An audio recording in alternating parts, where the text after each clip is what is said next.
Okay, everyone, so it's happened. I've had my first time that I recorded and then didn't have the mic on the entire time. So all it had was the phone audio. And while the phone audio is pretty good, not the same. Not the same. And I feel like I'm going to keep looking over to make sure the audio is still recording. So, chapter 6, we're going to have to do again. I did this the first time and I want to do it again really quick. I don't know if you see my sweatshirt. Yesterday was the day Yellow Jackets season 3 premiered, and love it. I love it. That is something I don't want to be just the Anne of Green Gables channel. So I definitely want to do other things. And I think that'll be my first one I do off, is just kind of talking about the show and my feelings on it, because I'm the type of person, if a show captures me, it captures me. I literally have watched that show 7 times in a row, and I watched the 2 new episodes 2 times each last night. So yeah, keep an eye out for that one day, a Yellow Jackets video. I thought because of the show being on, I should wear my sweatshirt today just because I am so excited. I love the direction it's going. I know a lot of people already were complaining because they don't like these characters anymore, but if you know what the premises of the show is, do you really think there's not going to be times that they do things and like their trauma? That's part of why I love it. I love the introspection and all of the hints and all of the intentional moments where you're just, I will make that video, wrong video. So for the second time, chapter 6, Marilla makes up her mind. The book starts with the line, "Get there they did, however in due season." To me, it's kind of like the author is doing a little wink at us because Anne was so afraid of getting there, didn't want to get there, but then they get there, and it did take a little while. Why am I over-explaining? I don't know. So Mrs. Spencer opens the door with rather a look of surprise and welcome, both on her face. "Dear, dear," she exclaimed, "you're the last folks I was looking for today, but I'm real glad, all caps, to see you." She asks how Anne is, and smilelessly she says, "as well as can be expected." And as she says that, it's almost like a blight just completely came over everyone. Marilla, of course, does not dilly-dally and gets directly to the point. She explains quickly, they asked for a boy, but they were given a girl. Mrs. Spencer is distressed and exclaims, "Why, Robert sent word down by his daughter Nancy, and she said you wanted a girl, didn't she, Flora Jane?" Flora Jane is her daughter. Her daughter confirms the story, saying that it's a bad mistake, but not her mother's fault and not her fault. She said exactly what she was told and mentions that Nancy is often scolded for being a flighty person. Marilla resigns that no, it's her fault because she's the one that sent the message with a messenger rather than giving it herself. Marilla resigns that no, it's her own fault, as she should have given the message versus sending a messenger, and asks if they could take Anne back to the asylum. And Mrs. Spencer says yes, of course they could, however that won't be necessary because Mr. Peter Blewet's wife needs a girl. And what does she need that girl for? Oh, for her large family, for all her children that need taken care of that she's tired of. She is sure Anne will fit in just fine, and it's perfectly providential. And I would say no, it's quite opposite of perfectly providential, if only she knew. Marilla does not at all feel grateful for this chance, and while she doesn't know Mrs. Blewett personally, she knew that the woman was talked about as shrewd by her former servants and maids. There were tales of her temper, her stinginess, and her quarrelsome children. Especially after hearing her history, the thought of handing Anne to this woman sounds like the worst thing Marilla can do, and she knows that if she does it, she'll never live with herself. I mean, it would absolutely be the worst moment in her entire graveyard. It would be the mausoleum in the center where you say, wow, that person must have been really rich, except money is trauma and dying hopes. Marilla suggests that they go inside to talk about it when Mrs. Peter Blewett comes up the lane herself, right up to the house. Mrs. Spencer suggests they all go inside to speak, and they do. Her cold-vibed, warmless, lifeless parlor, which of course has the shades down, so she pulls them up and then introduces everyone. Flora Jane, in the meantime, goes to get the buns out of the oven. Anne sits in mute awe, her hands just clasped, wondering if she's really going to be given to this shrewd-faced woman. She starts to feel an absolute lump in her throat, and tears just start falling down. Actually, flowing down by the time Mrs. Spencer returns. Mrs. Spencer starts to explain the mistake to Mrs. Blewett, and she asks Anne for her name and age. Anne is afraid to make any kind of out-of-turn comment, so she very crisply, shortly says exactly that and nothing else. The woman remarks on how wiry Anne is and how somehow those always seem to be the best. I don't even know what that means. I'm not going to even pretend to know what that means. It's just horrible and just awful. Anne is not wiry. She's beautiful. Always protecting Anne here. And this is a moment that I did want to mention, actually. When I read these books, visually in my head is always going to be Amy Beth McNulty from Anne with an E. I think that was the best casting any version of Anne has ever done. She embodied that character so well, and as I see her growing up on Instagram and everything, I'm just like, literally, I could see her being Anne as an adult, everything. I love her. And we also know that L.M. Montgomery herself allegedly was inspired by the actress Evelyn Nesbit in making Anne and in visualizing her and everything. I think that's something I want to talk about one day, but I'm putting a few videos in the comments. They don't talk about the Anne of Green Gables part, but they talk about the woman and what she was part of. Evelyn Nesbit is quite the rabbit hole. Back to the story, Mrs. Blewett tells Anne that she is going to have to earn her keep, mentioning, in fact, that she has a baby that she's at her wit's end with, and Anne could start right away taking care of it. Marilla looks over at Anne and immediately softens at the sight of her, quote, the misery of a helpless little creature who finds itself once more caught in the trap from which it escaped.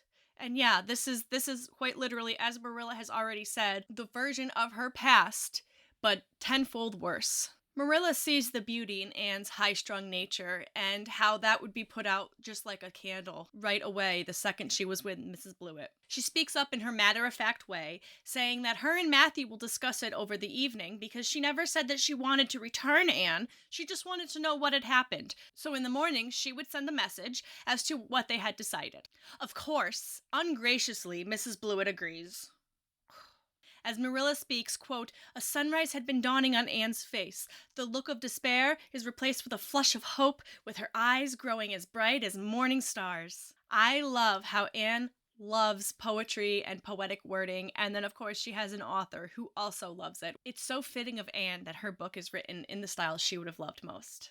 As soon as the two other women had left the room, Anne flies over to Marilla, super excited, and confirming what Marilla had said, afraid of shattering her joy.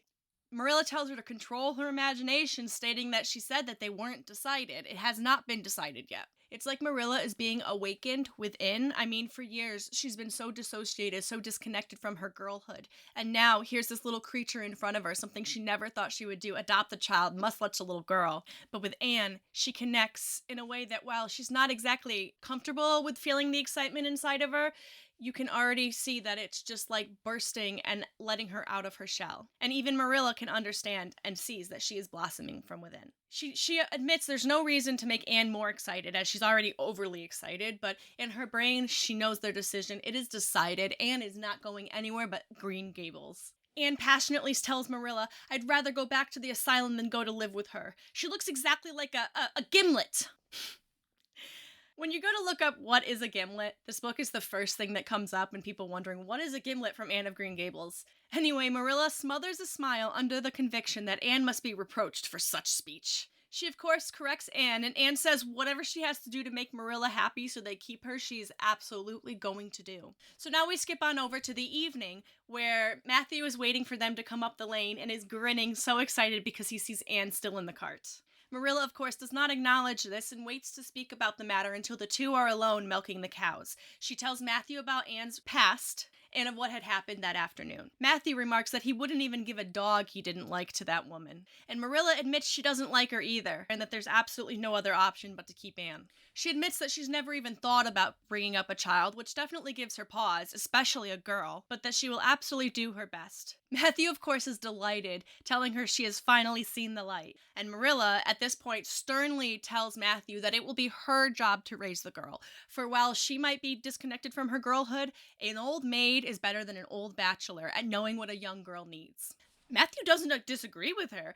In fact, says, there, Marilla, right at the start. He reassures her as long as she is as good and kind to her as you can without spoiling her. I think she's the sort that you can do anything with, if only you get her to love you. I love Matthew so dearly. I really do.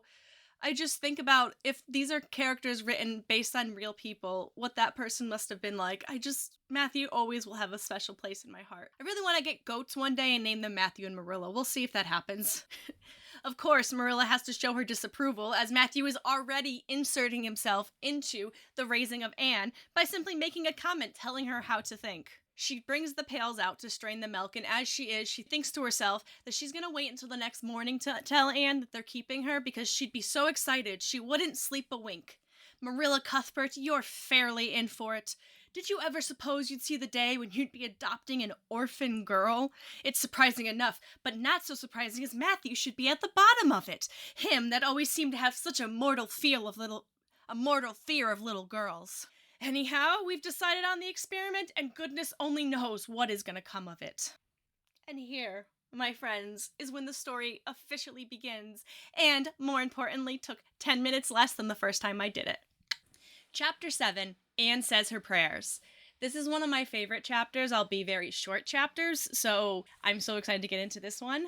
This is a shorter, lighter chapter that happens to be one of my favorite chapters, so let's get into it. When they're inside in their home and everything, Marilla tells Anne that last night she left her clothes an absolute mess, and it absolutely cannot be allowed. She informs her that she must neatly fold anything that she wears or takes off and put them right on the chair. Anne reassures, of course she will tonight. Last night she was just really distressed. After all, they did it all the time at the asylum, but last night she was just too focused on her situation. They do it even at the asylum, but she says that she's always so excited for imagination she would only remember there 50% of the time. Marilla tells her, well, you're going to have to start remembering here, and tells her it's about time for her prayers. Anne absolutely gives Marilla a huge shock when she said she's never actually done that before. She doesn't know how. Marilla exclaims that no one taught her through her shock, and then asks Anne if she'd ever even been told who God was. And from memory, Anne says, God is a spirit, infinite, eternal, and unchangeable in his being, wisdom, power, holiness, justice, goodness, and truth. It's something that she tells Marilla she learned at the Sunday school at the asylum. Marilla is absolutely relieved that at least she has some training, and Anne says that she loves the poetic language and the floweriness and the way that they speak in the Bible. Marilla is unamused and tells Anne she's a very bad girl for not praying every night. How is Anne supposed to know? That's one of those things in this part where I'm always like, okay, but like, that's her fault? That's her fault? And Anne responds with, you'd find it easier to be bad than good if you had red hair. Continuing on, that Mrs. Spencer said, God gave her red hair on purpose, and therefore she did not care about him. And she reminds Marilla that girls who are expected to take care of so many twins cannot also be expected to pray. And of course, for Marilla, this cements the fact that her training must begin now. And thank God this girl has her in her life. She insists that Anne must absolutely pray while she is at Green Gables, and of course, once again, Anne enthusiastically agrees, saying she'll do whatever Marilla wants her to do if that means she gets to stay. Once she gets into bed, she tells Marilla that she will imagine an awful nice prayer. A little embarrassed, Marilla tells her that no, you must go on your knees when you pray. Anne does so and gravely asks Marilla, why do people pray kneeling down as opposed to going out, quote, into a great big field all alone or into the deep, deep woods and look up at the sky, up, up, up, into that lovely blue sky that looks as if there was no end to its blueness, and then I would just feel, all caps, a prayer. Actually really empathize with Anne here. Growing up, I would always sit there at church and be like, this doesn't fill me. What fills me is going out and helping people or just being in nature. And to this day, my spirituality is more connected to just being the best person I can be, to treating others the way I'd want to be treated. And frankly, I feel the most connected when I'm in nature and when I'm doing things like tumbling my rocks and just appreciating how fragile life is. So I really get Anne here. I much rather would go into a field. Anne asks Marilla what she must do to pray. And Marilla, even more embarrassed at this point, changes her mind on teaching Anne, now I lay me down to sleep. The author says, quote, but she had, as I have told you, the glimmerings of a sense of humor, which is simply another name for the sense of fitness of things. And it suddenly occurred to her that a simple little prayer, sacred to the white-robed children lisping at mother's knee, was entirely unsuited to this freckled girl who knew and cared nothing about God's love, since she had never had it translated to her through the medium of human love. And first of all, we have a confirmation here that there is a narrator, and I've never really paid enough attention to notice that there is a separate narrator.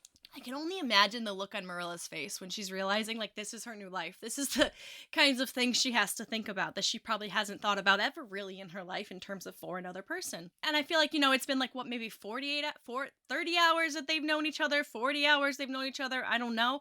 But already, Marilla's sense of humor is being rekindled like you just poured some kerosene on it. She tells Anne humbly to just ask for blessings and ask God humbly for what she wants. And again, this is a part that I absolutely have to read from the text. Well, I'll do my best, promised Anne, burying her face into Marilla's lap. Graciously Heavenly Father, that is the way the ministers say it in the church. So I suppose it's all right. In private prayer, isn't it?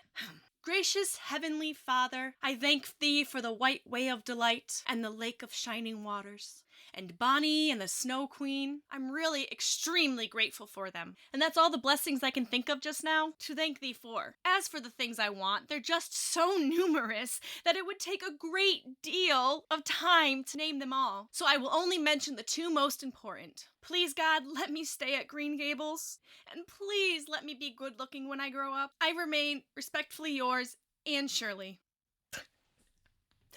She turns to Marilla, asking if she did that right. Back to the text. Poor Marilla was only preserved from complete collapse by remembering that it was not irreverence, but simply spiritual ignorance on the part of Anne that was responsible for this extraordinary petition. She tucks Anne in, vowing to herself that she's going to teach this girl how to give a proper prayer the very next day. She was leaving the room with the light on, of course, or it says light, but I'm pretty sure it would be the candle. And Anne calls her back, realizing she should have said amen instead of yours respectfully. She asks Marilla if it'll make a difference, and Marilla supposes that it won't. Anne admits she can only say goodnight with a clear conscience, and cuddles right into her bed. But then Marilla took the candle. Marilla takes her candle, so the light must have been like a gas light or something.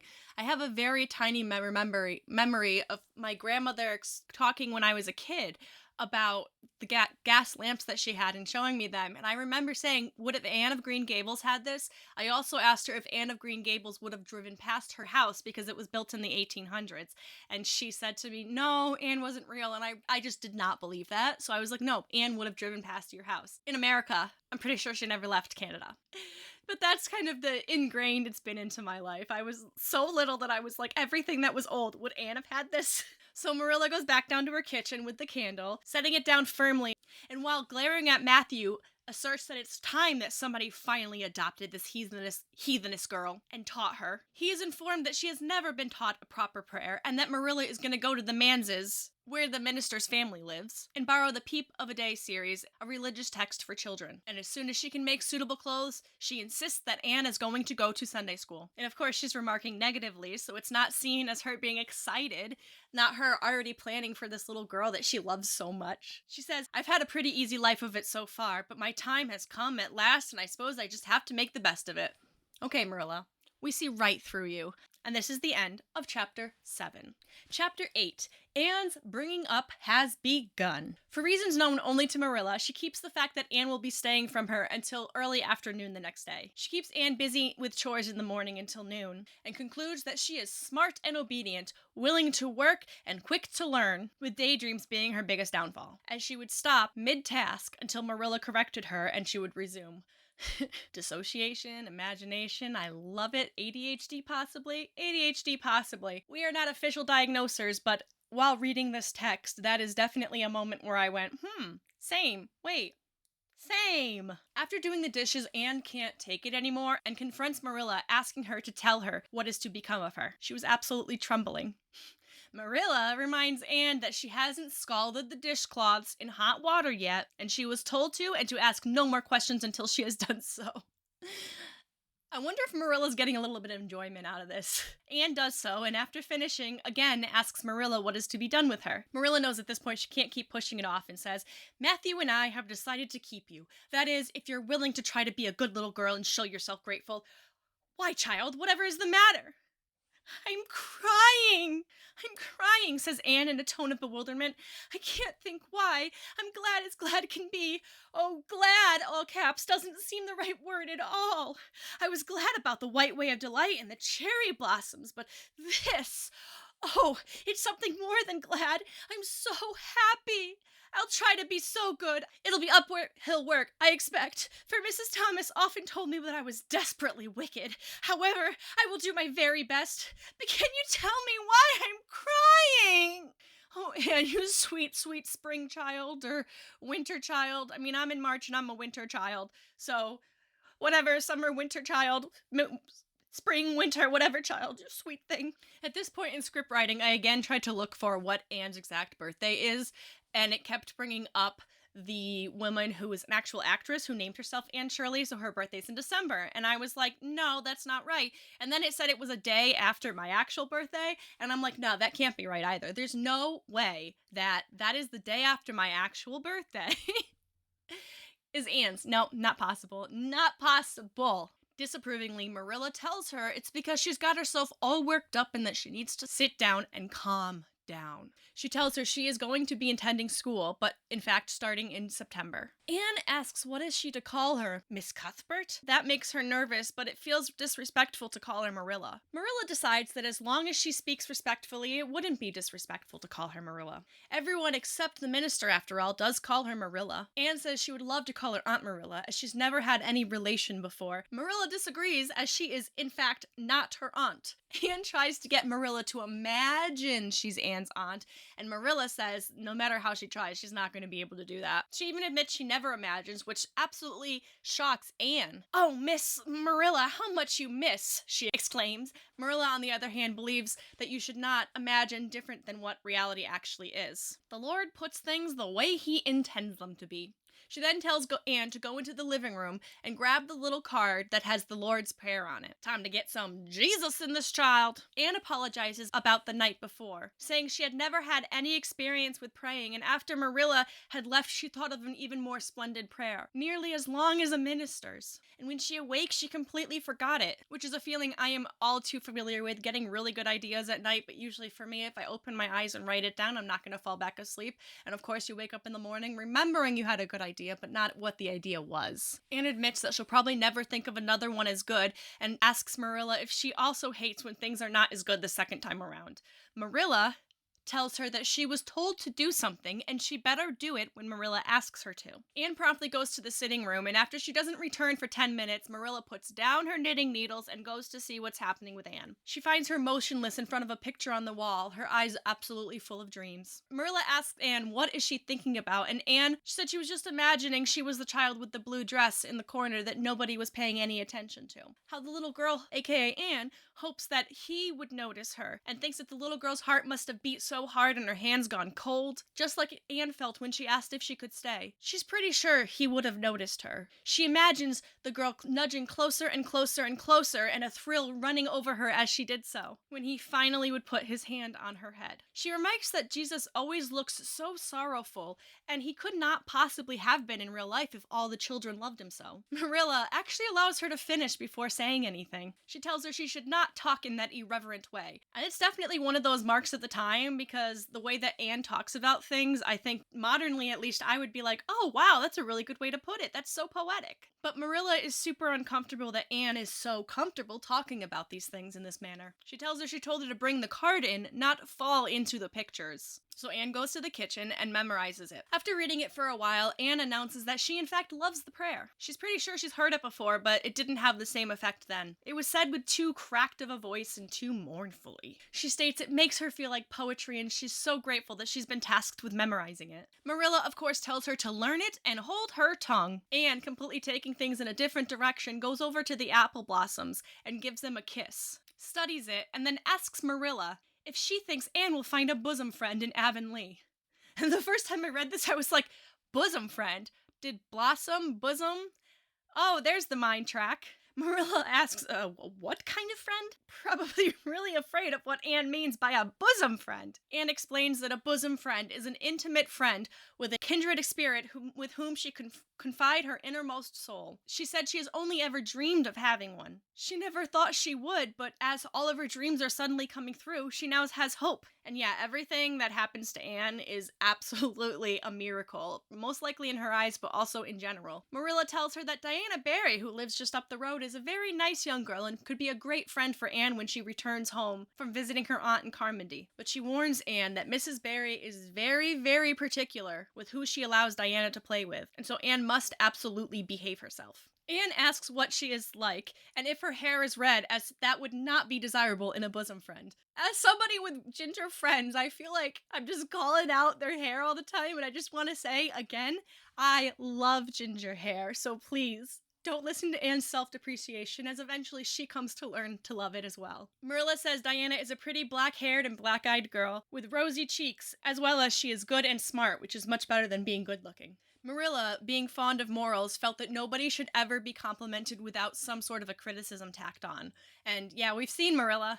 Of course, Anne is relieved to hear and ignores the last part of Marilla's conversation that Diana is pretty, which is one step away from beautiful, something that will always be impossible in her case. Second best is having a beautiful bosom friend. Anne then goes into the story of her friend, Katie Maurice. When she was at Mrs. Thomas's house, she had a china cabinet with one glass pane intact on the door. Anne would look into it, naming her reflection Katie Maurice. Especially on Sundays, she would talk to her by the hour. She was Anne's only confidant. She imagined if she opened that door, she would be into Katie Maurice's world, rather than facing a whole bunch of dishes. Katie would take her hand and lead her to a wonderful place filled with flowers, sunshine, and fairies, and they would live there happily forever. When she went to Mrs. Heyman's, she had to leave Katie Maurice behind. Both girls cried while kissing each other through the door. There was no bookcase, as Anne calls it, at Mrs. Hammond's house. But there was a river with an echo, and she imagined that echo was a wonderful girl called Violetta. She says that she loved Violetta almost as much as Katie Maurice, but not quite. She went out and said goodbye the night before going to the asylum, and her goodbyes came back to her in such sorrowful, sad tones. She was so attached, she decided that she was not going to find a friend at the asylum for herself. Marilla tells her it's pretty darn good that she didn't at the asylum, and that she should absolutely not talk like that around Mrs. Barry. It doesn't seem to bother Anne in the moment, but this is the kind of thing as a kid that would make me overthink everything I did. Anne reassures her that this is way too sacred to share with just anyone. And I know that. I have a few of those little stories about my own brain and how it works that only a few friends have knowledge of. Anne talks about how lovely it must be to be an apple blossom, bringing it back to the flowers. And Marilla says, yesterday you were trying to be a seagull, and calls her very fickle-minded. She tells Anne to just sit there and learn that prayer with no talking. It's like watching somebody trying to learn how to ride a bike, watching Marilla trying to navigate how to talk to this child in a way that gets her to do what she's got to do. So Anne asks if she can bring the apple blossoms up to her bedroom, and Marilla says no, in fact, you shouldn't have even picked them. And Anne, she agrees she shouldn't have picked the blossoms, but they were so, all caps, irresistible. I love the author's use of capitalization in this book. I feel like I didn't pay enough attention or haven't noticed it as much in other literature. I feel like sometimes there's going to be like a hashtag imagination or something set in there because it just feels so modern. And again, that could be because I don't pay enough attention. That could not be just here, but here I notice it. Marilla reminds Anne to go on up to her room, and so Anne does, talking to herself up there, and concedes to herself that on the way up the stairs, she memorized the rest of the verse anyways, and so she has plenty of time for imagination. In her mind, she constructs a different way for the room to be. She sees the pink silk curtains and the gold and silver brocade tapestries that draped the walls, and the white velvet carpet with a bunch of pink little roses on it. The furniture is made out of mahogany, and while Anne has never seen it, she knows it's luxurious, and all I can think about is, that is mahogany! From the Hunger Games. The couch has pink and blue and crimson silky cushions, and she imagines herself draped all over it, looking into a mirror where she can see her tall and regal body.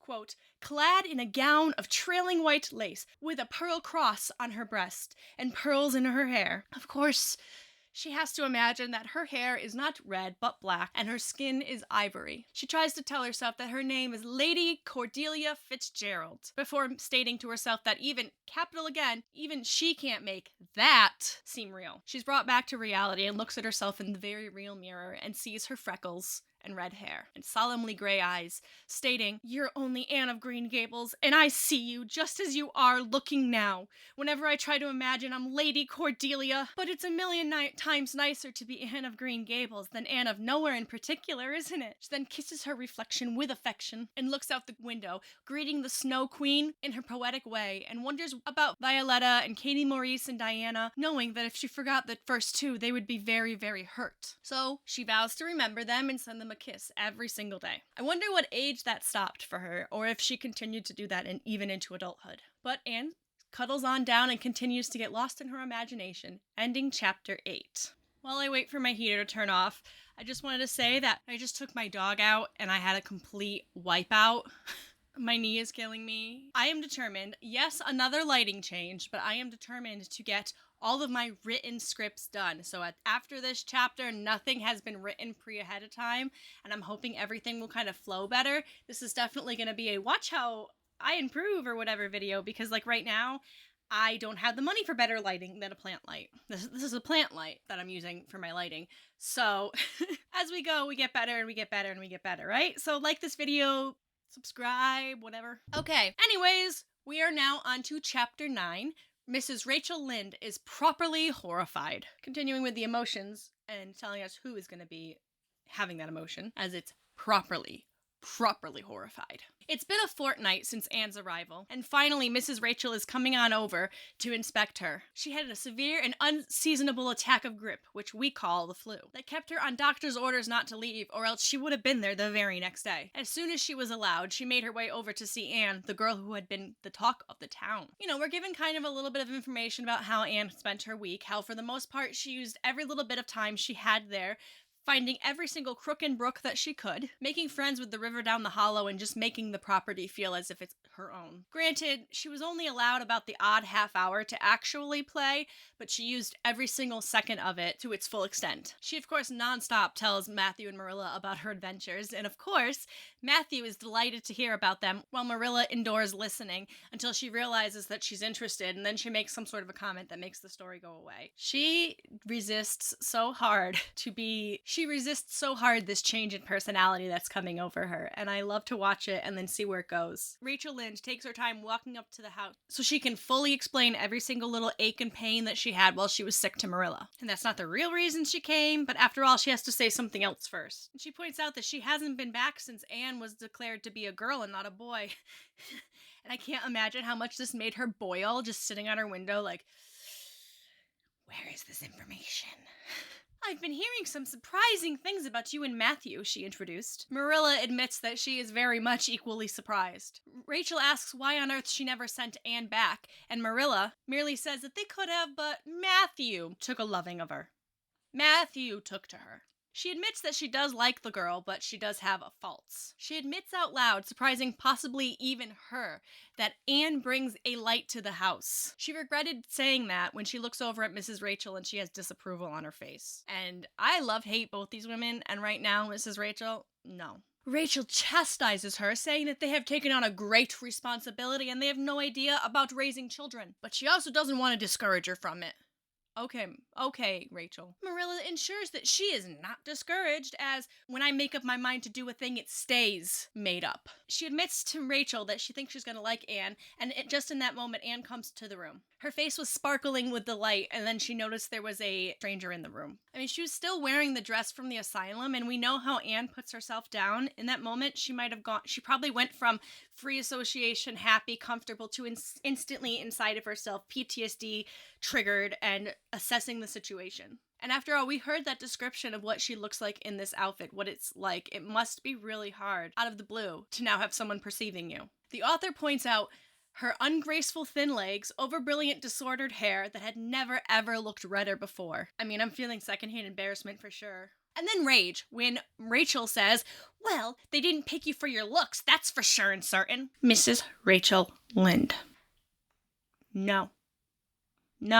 I mean, speaking your mind is one thing, but that was just an extreme cut to Anne. And if you look at how people are classified in her mind, how many people have sat there and judged her looks and talked about it versus kindred spirits, must feel like the worst person she's ever met in that moment. This is her biggest insecurity, and Rachel's first words are pointing it out. I won't lie, it is so hard not to hold this moment against Rachel, and I promise, as the book goes on, you get more of a picture of each of these women, and you like Rachel more, but in this moment, we don't. Of course, she continues with her assaults, telling Marilla about how homely Anne is, and wants Anne to come closer for inspection, angry at the way she bounded into the room. She should have just gently walked in.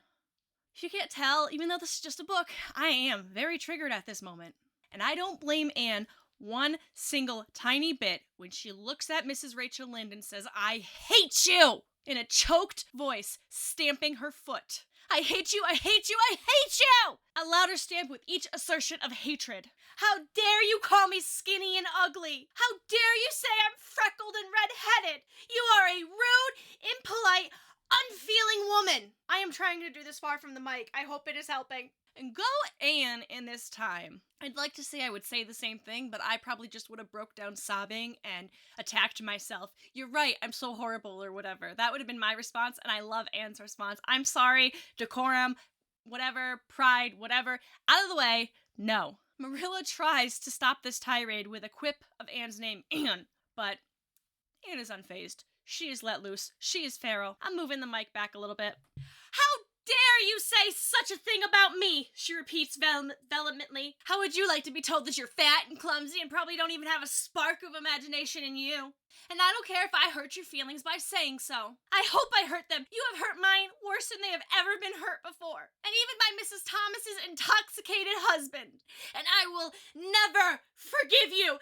Never forgive you for it. Never, never. Stamp, stamp. I hope that was fine. I am sorry about the loudness.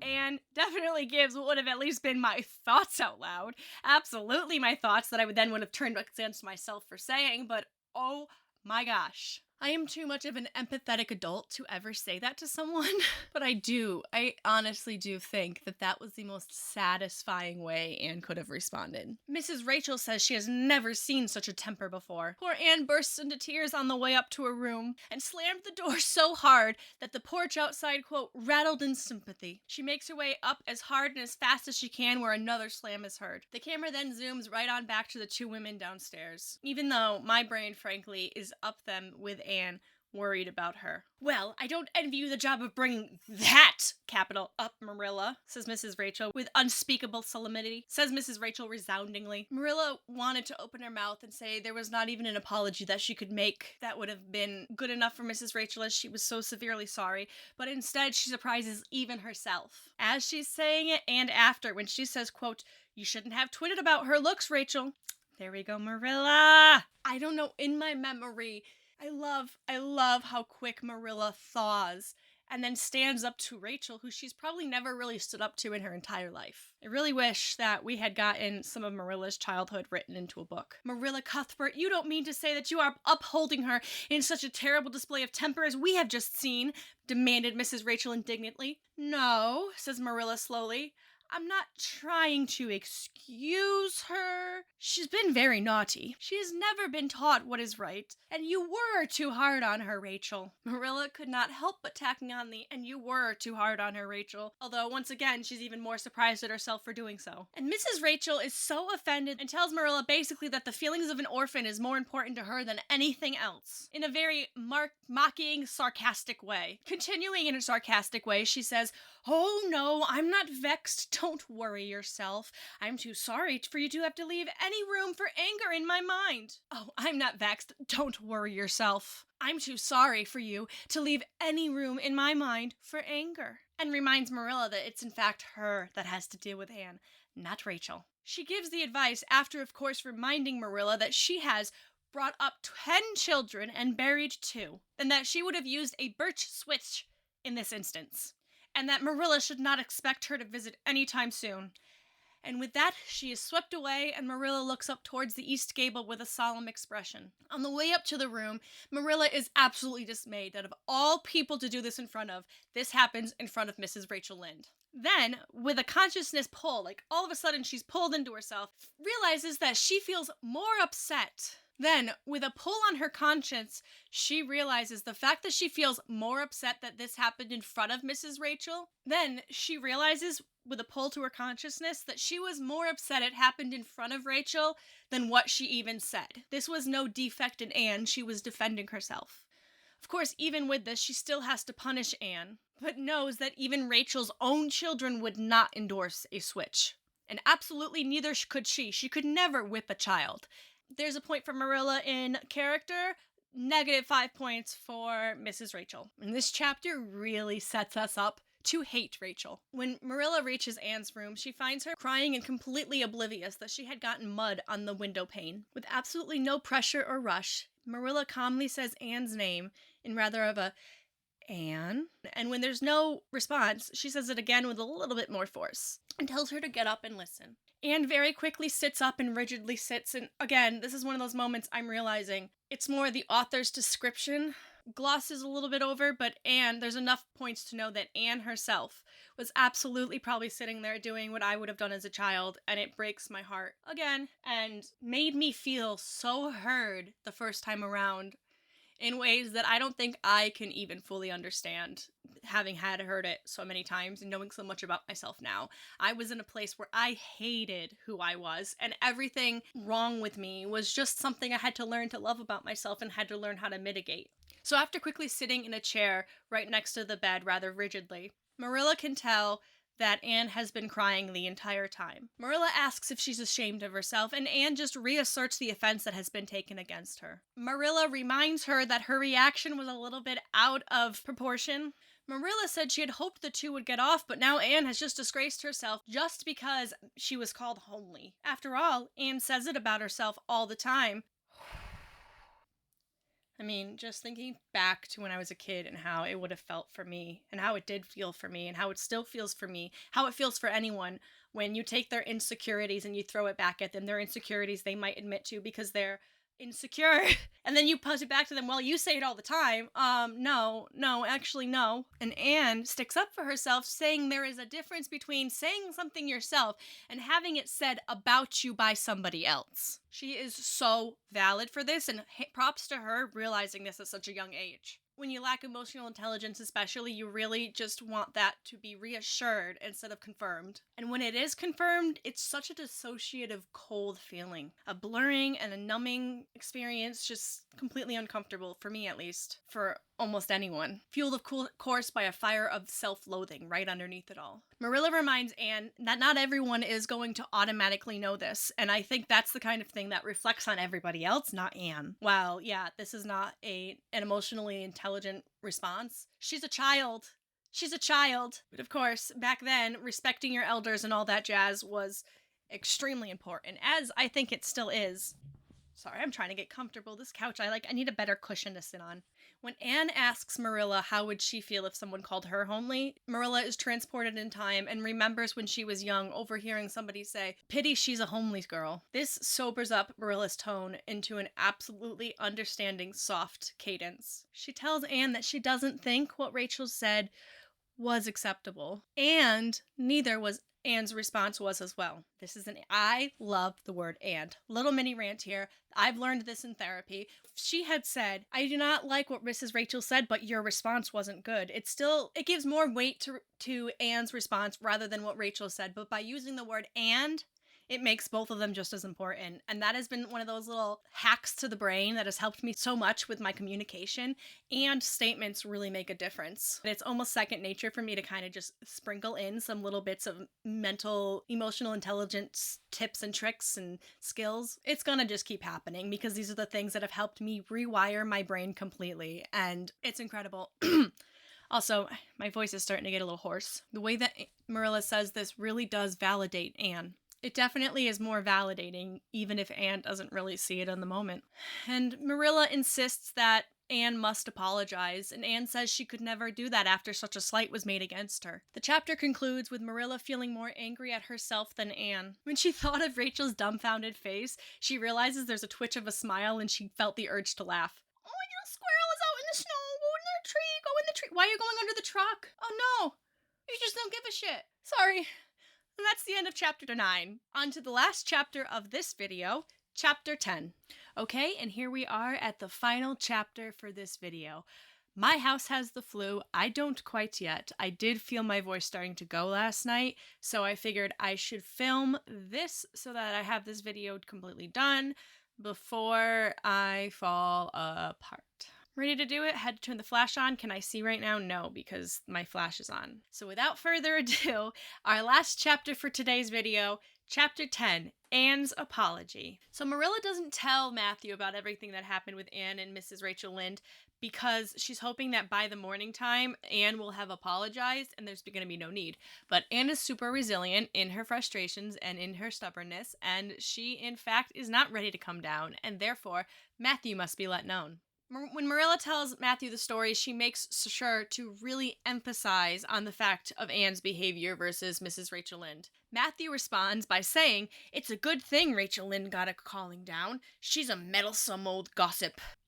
Look at Matthew speaking his mind. Anne's been there, what? It's been like 2 weeks and already, look at them.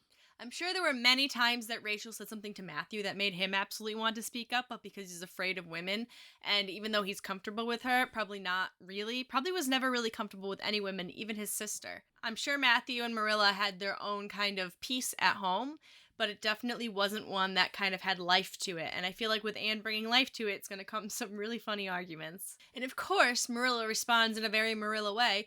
Matthew Cuthbert, I am astonished at you. You know that Anne's behavior was dreadful, and yet you take her part. I suppose you'll be saying next thing, she oughtn't to have been punished at all. Matthew responds, well, now, no, not exactly. Very uneasily.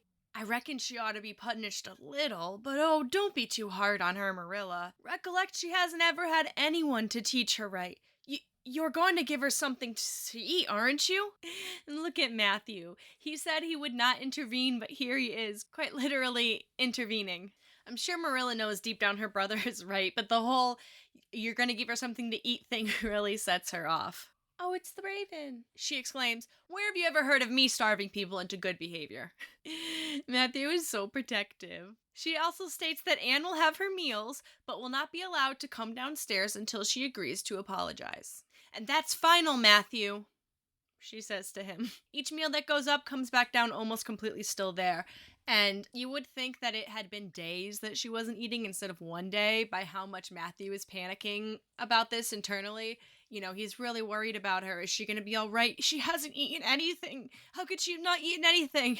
And it's so adorable. I literally had to double check the text to make sure this was not like multiple days. They also make sure to let us know that the kitchen is silent without Anne's presence. Later on, while Marilla goes out to bring in the cows, Matthew sneaks back into the house and super creeps up the stairs. He is so afraid. He hasn't even been up the stairs in over 4 years, ever since Marilla had him help her put wallpaper into one of the bedrooms. He usually frequents his bedroom, the kitchen, and sometime, with a lot of discomfort, the parlor. It's such a cute little image in my mind of Matthew tiptoeing through the house, all scared that Marilla's gonna hear him from way out in the pasture. He makes his way to Anne's door and has the courage to tap on it with his fingers and then open the door to peep in. He sees Anne, quote, sitting on the yellow chair by the window, gazing mournfully out to the garden.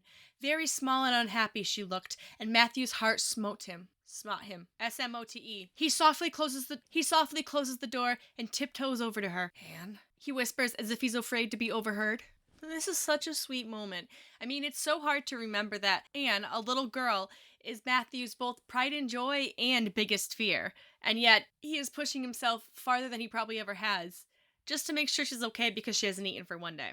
Matthew is rewarded with a little smile as Anne says, pretty well. I imagine a good deal, and that helps me to pass the time. Of course it's rather lonesome, but then I may as well get used to it. And oh, the dramatics of being 11. And I say dramatics because we know that Anne sincerely means, as much as she is saying it, that she is gonna sit there until she's grown up. Like, I picture her in her brain imagining herself at like 15, 16, just still sitting in there because she wouldn't apologize to Rachel.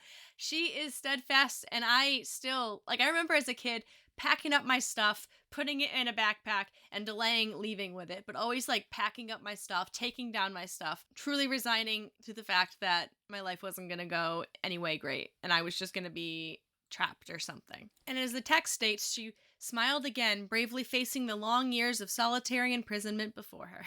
Matthew knows he doesn't have a lot of time before Marilla is going to be back, so he doesn't dilly-dally and says exactly what he came to say. He asks Anne if she thinks it might be worth just kind of getting over because Marilla is going to be headstrong and it might as well, sooner or later you're going to give in, Anne, kind of response. And Anne looks at Matthew and says she could apologize for him. And of course, she said it will be true to a degree because she does feel sorry.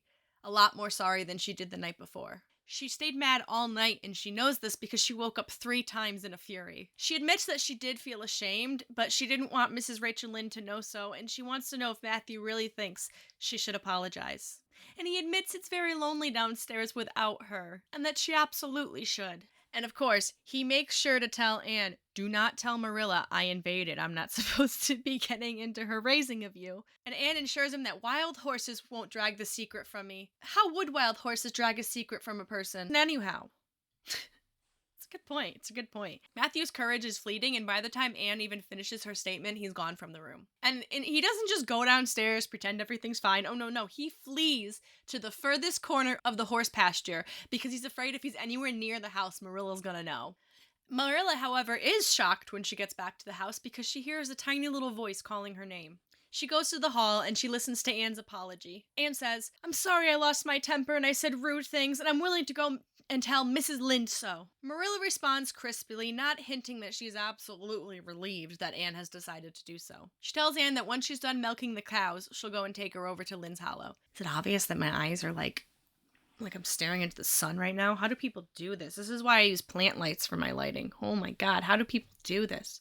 And as soon as Marilla is in fact finished, they do go on over and head to Lynn's Hollow. The book tells us Marilla is erect and triumphant, while Anne walks with dejection. But as soon as she sees that sunset, all of her sorrowful feelings end. She walks with more of a pep, and this worries Marilla because she's afraid that the girl is enjoying this a little bit too much. She expects Anne to be meek, not enjoying every little moment. But this is one of those things that I love about Anne. She will not let nature have a second without being appreciated. So she asks Anne what is she thinking about, and Anne tells her that she's trying really hard to come up with an apology for when they get there. And Marilla knows Anne well enough at this point. She knows her enough to know that it's not the same kind of apology as would be in Marilla's head. Anne remains radiant until they get to the house and they're inside of Mrs. Rachel Lynde's kitchen. Seeing her knitting there in a chair makes her really nervous. Mournful penitence replaces her expression and her every feature. Before she even says a word, she's on her knees in front of Mrs. Lynd, her arms outstretched to her. And here we go. You ready for her apology? "Oh, Mrs. Lynd, I'm so extremely sorry," she says with a quiver in her voice. "I could never express all of the sorrow. No, not if I used up a whole dictionary. You must just imagine it. I behaved terribly to you, and I've disgraced the dear friends, Matthew and Marilla, who had let me stay at Green Gables, although I wasn't a boy. I'm a dreadfully wicked and ungrateful girl, and I deserve to be punished and cast out by respectful people forever. It was very wicked of me to fly into a temper because you told me the truth. It was capital the truth. It was in all capital. I'm going to stop saying when stuff is in all caps, but was is in all caps last time. It was the truth. Every word you said was true. My hair is red, and I'm freckled and skinny and ugly. What I said to you was true, but I shouldn't have said it. Oh, Mrs. Lynd, please, please forgive me. Oh, I am sure you wouldn't. If you refuse, it'll be a lifelong sorrow on a poor little girl. Would you, even if she had such a dreadful temper? Oh, I am sure you wouldn't. Please say that you'll forgive me, Mrs. Lynd." Boy, is that girl poetical. She's clasping her hands and bowing her head for judgment, waiting for whatever response comes to her. The narrator makes sure to note that there's absolutely no mistaking her sincerity, and Mrs. Lynd sees that, and Marilla, unfortunately, she has a little bit more experience and knows absolutely without a doubt Anne enjoyed every single moment of that. To Marilla, Anne turned what should have been a respectable apology into a species of positive pleasure. She's not exactly wrong. We know Anne can be imaginative and poetic, so, yes, she probably did add the flourish, but like it says, every bit of it was sincere. And thankfully, Mrs. Lynd only picks up on the fact that Anne was apologetic, not the fact that it was a little bit overdramatic, and she accepts the apology wholeheartedly. And right here, we've got a moment I love. She says to Anne, There, get up, child. Of course I forgive you. I guess I was a little too hard on you anyways, but I'm such an outspoken person. You mustn't mind me, that's what. It can't be denied, your hair is terribly red. I knew a girl once, went to school with her, in fact, whose hair was every mite as red as yours when she was young, but when she grew up, it darkened into a real handsome auburn. I wouldn't be a mite surprised if yours did too. Not a mite. See what I mean about the way that this author writes these characters? You get the full picture, you see the ugliness, and you see the, God, I hate this person, but then you see the humanity and you're like, okay, I understand. I just love complicated characters, what can I say? Anne is absolutely relieved and she exclaims, "Oh, Mrs. Lynd!" She draws a long breath in as she rises to her feet. "You have given me hope. I shall always feel that you are a benefactor.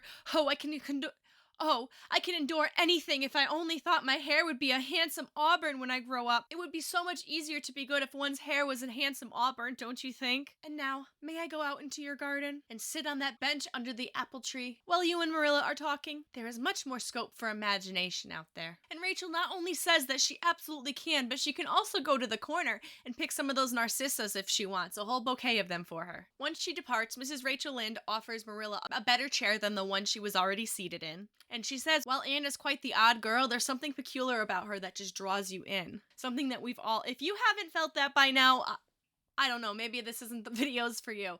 But also, if you haven't felt that by now, please keep continuing because there's more and more and more and more and more. So many stories. Anyway, Rachel admits she does see why they did decide to keep Anne after all. Of course, Marilla is going to have a challenge with trying to show her how to behave, but she also expects that Anne will grow out of that. And then her temper's pretty quick, I guess, but there's one comfort. A child that has a quick temper just blazes up and cool down. Ain't never likely to be sly or deceitful. And she says on the whole, she does really like Anne. Later that night, when they are on their way home, or rather, when Marilla's walking home, she sees Anne, and Anne comes out of the apple orchard and goes and walks with her. Anne remarks to Marilla she did a pretty good apology, and Marilla, of course, says, "You did it thoroughly, all right enough." And Marilla is kind of dismayed at the fact that she has the urge to laugh and that she has a little smile. I mean, how dare she see the humor in this situation? She feels as if she must scold Anne for her apology and then realizes, wait, that makes no sense. So instead, she says to Anne,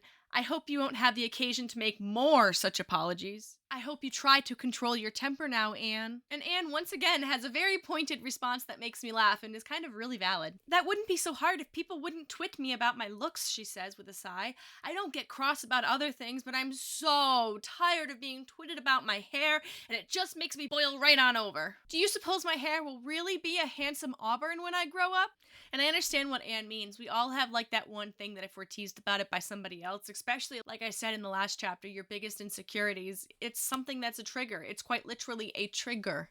Trust back. You know, and I would just say for no reason at all, if anybody was to make fun of her hair, that said person would probably have quite the hard time getting her trust at all. You know? Marilla tells Anne not to be so vain. Anne responds that she is homely, which I wholeheartedly disagree with. I think everyone is beautiful in their own way.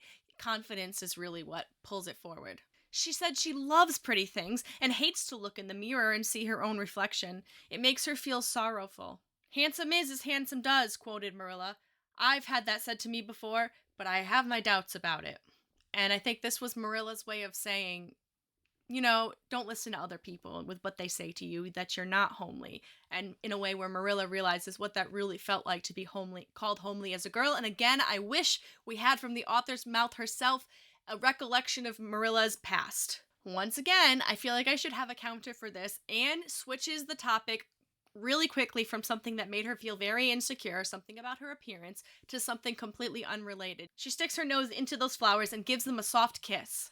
Changes the subject to the smell of the narcissus in her hand and how it was so nice of Mrs. Rachel Lynde to let her pick some. She also remarks that being forgiven is quite the comfortable feeling. She looks up at the stars and remarks that they're bright and asks Marilla which one she would live on if she could. Marilla is absolutely worn out from Anne from the day and tells her to hold her tongue, which she does do. And honestly, this is the one time I don't really blame Marilla. I think I would be mentally exhausted and I would say to someone, I need to not talk right now. Anne doesn't say another word until they are turning onto their lane, and she does something adorable. She takes her little hand and puts it inside of Marilla's. Quote, "Slipped her hand into the older woman's hard palm." And that little bit of hard palm to it, it's almost like the rigidity of Marilla is just about to be melted by one little touch of the hand. "It's lovely to be going home and to know it's home," Anne says, and then remarks that she has never loved anywhere else like she loves Green Gables. Marilla feels something really warm inside of her when Anne says that she would have absolutely no problem praying now. The feeling of Anne's hand in hers kind of gives her a maternal twinge that she never really noticed or never really desired, or a maternal twinge that kind of freaks her out, but it's there. To make up for all of it, for the softening of her heart, Marilla makes sure to find a moral in the event for Anne so that there is still something learned. Even though I think Anne learned a lot. Marilla tells Anne that if she's always a good girl, then she'll be happy and not find her prayers hard at all. Saying one's prayers isn't exactly the same thing as praying, but I'm going to imagine I'm the wind that is blowing up there in those treetops. When I get tired of the trees, I'll imagine I'm gently waving down here in the ferns, and then I'll fly over to Mrs. Lynd's garden and set the flowers dancing. And then I go with one swoop over to the clover field, and then I'll blow over the lake of shining waters and ripple it all up into little sparkling waves. Oh, there's so much scope for imagination in a wind. So I'll not talk any more just now, Marilla. Thanks be goodness for that, Marilla says under her own breath, kind of relieved that she's actually going to stop now. This is the kind of description that Anne gives that awakens the child in me. I remember being a kid again, how everything felt so technicolor, and it's almost like black and white is swiped away on their way home. And in my own mind, it's absolutely the same, like that Wizard of Oz transition, you know? There is really so much scope for imagination in the wind, and I think all too often we don't stop and appreciate things. And to us, what sounds like meditation is Anne's imagination. And there we go. All of the first 10 chapters done. I can't believe this. Honestly, I filmed these so much faster than I thought. I have to edit and then write a whole bunch more. And like I said, I do want to kind of spread these videos out because I want to make sure I don't burn myself out. I am somebody who's very prone to burnout, so I have to be really careful. So if you've made it this far, please comment a little flower in the comment section down there. But yeah, that's my very first video, and I'll see you soon with chapters 11 through 20. Until then, stay safe, abortion is healthcare, and have a wonderful evening.